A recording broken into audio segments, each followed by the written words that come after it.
Before I get into today's video, everyone make sure you go subscribe to the Sports Headlines show. They've made content for this channel before. They got their channel removed, unfortunately, due to a copyright fiasco, I believe is what the issue was. But they're back now, so I'll put the link in the description. Everyone make sure, just go over there, check them out, say hi, anyways, back to your regularly scheduled video. Alright, so I thought this could be a fun video. If you followed me during all of the draft stuff, you know that I had some favorites, some guys who I was high on that not many people were. So I figured, let's make a video where I kind of just broadly talk about all of the guys that I was a fan of, more so than the general consensus heading into this process, and then we'll talk about, you know, which ones have performed to my expectations, which ones have I been disappointed with, things like that. So, let's get into it. And first, what we have to talk about are the guys who I was high on, who we just haven't seen yet. So, someone like Kadarius Toney, very high on him. I had him as my wide receiver 1. Would like to see him play. And a guy like Puka Williams, I'm a little bit concerned that he might not be able to get a starting job, which would be not great given I put him as my running back 5. So I'm definitely concerned that that could be an issue. Hopefully he plays well tonight, actually, as I'm recording this video. Number 2, Christian Darrisaw was my number 2 offensive lineman. Landon Dickerson was my number 3 offensive lineman. Also, Jalen Phillips and Levi Onwuzurike were each number 1, respectively, in their position of edge rusher and defensive tackle. Also, Caleb Farley, my favorite corner, and Jamar Johnson, my favorite safety. All we have yet to see play in the preseason, so those guys I can't talk about because I haven't seen them. So without further ado, let's get into the guys we have seen and I can give some thoughts on. So Rhamondre Stevenson, I had as my number 3 running back. So just so you know what's going on right here, it's obviously the name of the player. I have to the left of the player's name is where they ranked on my position rankings. And this means that for a couple of the podcast rankings, we did like all defensive linemen together, but I'm just separating defensive, an edge rusher and defensive tackle in these rankings, just so you get a more precise adjustment there. The number 2 to right is their Pro Football Focus grade. So figured I'd just put something on the screen so you know can kind of quantify it. Rhamondre Stevenson has been very good. This could be one of my better picks, my better takes, as I had him as my number 3 back. A lot of people sort of didn't like him for things that I felt like had nothing to do with football. So, you know, I think the guys had a little bit of off-the-field issues, but nothing crazy. Nothing to me that was a giant red flag. Also, I mean, he looks better in New England. He looked very chunky in college, quite frankly. He looks way better in New England, which is nice to see. So, again, it's these sort of things I feel like people paid too much attention to when his on-the-field product was really good, and I think that people should have focused more on that, which is why I had him as my favorite running back outside of the 2 first-rounders. For Terrace Marshall, who is now with Carolina, I had him as my wide receiver 4, so I was very high on him given the stacked wide receiver class. Had him higher than Devonta Smith. That might be one of my not as good takes because Smith looked really good in his preseason game. That's a video for another day, perhaps. Or actually, I believe that's a video for today. I made a video about that, so that video is out there. But I mean, you know, talking about the guys who maybe I was too low on, but it's just one preseason game. Terrace Marshall I thought looked good. I think he actually was better than his Pro Football Focus grade would show. I think there's a lot to like about Terrace Marshall, and I'm still excited for him. You know, that's why I felt like he should have been drafted higher than he was. Also, Dillon Radunz was the 6th offensive lineman, so I haven't separated those. So 6th favorite offensive lineman. And I thought he was really good, actually, for Tennessee. He played a ton. He basically played the whole game and looked really good in it. So I'm very high on Radunz. I think that they knocked this pick out of the park. The Titans, you know, they got 2 of my favorite guys, or not favorite guys, but 2 guys I'm higher on with Radunz and with Caleb Farley. So getting them both, I like that for sure. For the quarterbacks, of course, Zach Wilson, my guy. I said he should have been drafted 1st overall, so I was higher on him than a lot of other people because they felt like Lawrence was better. Zach Wilson looked awesome, and I'm somehow even more impressed with Zach Wilson now than I was pre-draft. I'm all in on Zach Wilson. Again, if we're talking about which takes do I think I've done well so far, to me, I think this Zach Wilson take is aging very well. He looked incredible in admittedly small sample size. So Kellen Mond, it's a low Pro Football Focus grade. I think he performed better than that Pro Football Focus grade. Again, yes, I was very high on him, had him as my third quarterback, and he just didn't really get much to do in that Minnesota game. So I want to see more from him, just in terms of I want to see him with, without as short of a leash. I want to see him be able to actually make some things happen instead of running the ball every first and second down like Minnesota was doing. In fairness, Minnesota will do that in the regular season sometimes, but I want to see him, really get to throw the ball a little bit more. I wouldn't pay too close of attention to the Pro Football Focus grade.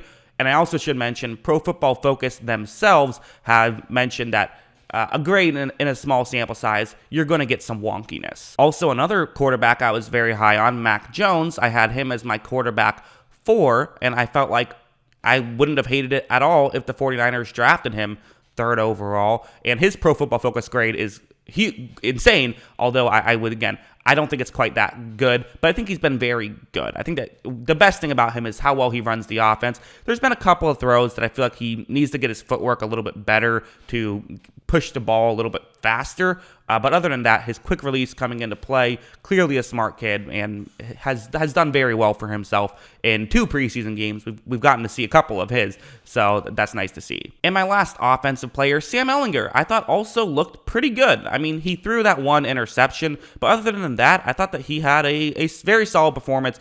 He's someone who I had as my quarterback 7, but I did say I thought he could have been drafted. I said I would have drafted him in the 3rd round because I think that there's some real potential here, and I genuinely don't get why a team like, Carolina, who, they're taking a chance on Darnold, why not get Sam Ehlinger just as a backup plan? Like, to me, he's a great plan B. There are some issues in terms of can he be at this high-end talent, but even, hey, a team like the Colts, it makes sense to get him. Carson Wentz could fall off a cliff. He wasn't great last season. Well, now you have a plan B in Ehlinger, and I thought he looked good in this performance. For defense, Tyler Shelvin of Cincinnati, I thought looked solid. I thought that, again, his Pro Football Focus grade isn't great, but what he did really well was in the run defense, which I think is changing stuff. I thought his run defense was significantly good, and that's why he's been drafted. So I think that he's a disruptor. I think that he'll be good, and I think this was a steal getting him as late as Cincinnati got him. Joe Tryon, I had as my 3rd edge rusher, although to be clear,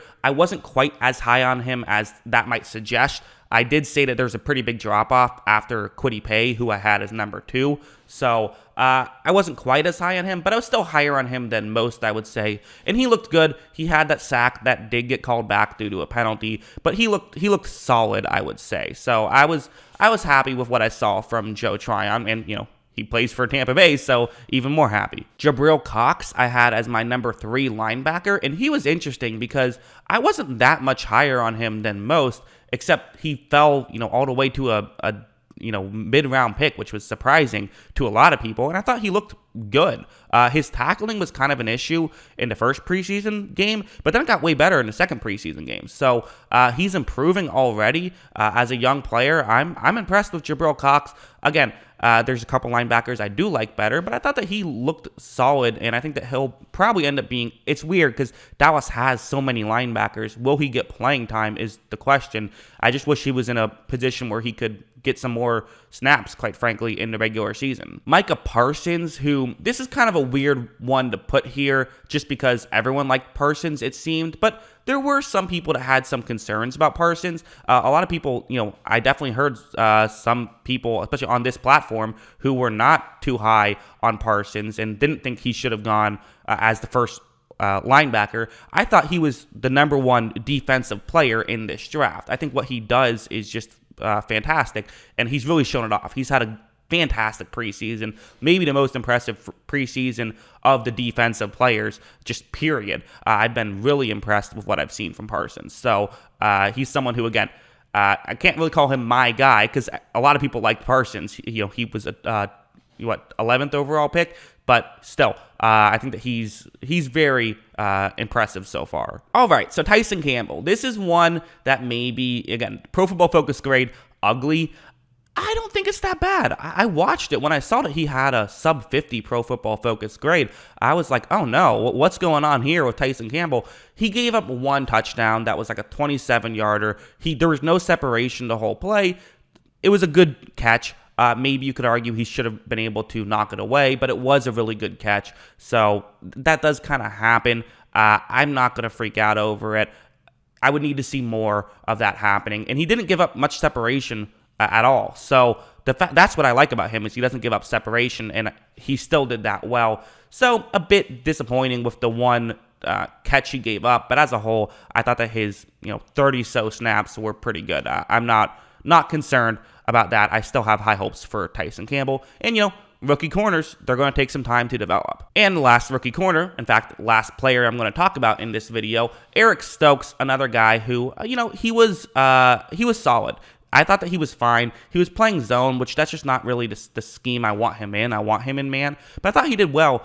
I thought his Pro Football Focus grade was low. I thought he should have been better than that, because I thought he played solid. That's just what I saw. Maybe we look for different things. I don't know. Again, Pro Football Focus, not gospel, although they are pretty good, I would say, which is why I used them in this video. Thanks to Pro Football Focus for creating those grades. Appreciate it. And thanks to you guys for watching. I hope you guys enjoyed this sort of unique video. I'll continue doing these if people like them, and if no one really cares, then I'll stop doing them. That's kind of the way I view these things. So hope you guys enjoyed this video, and of course, as always, thanks for watching.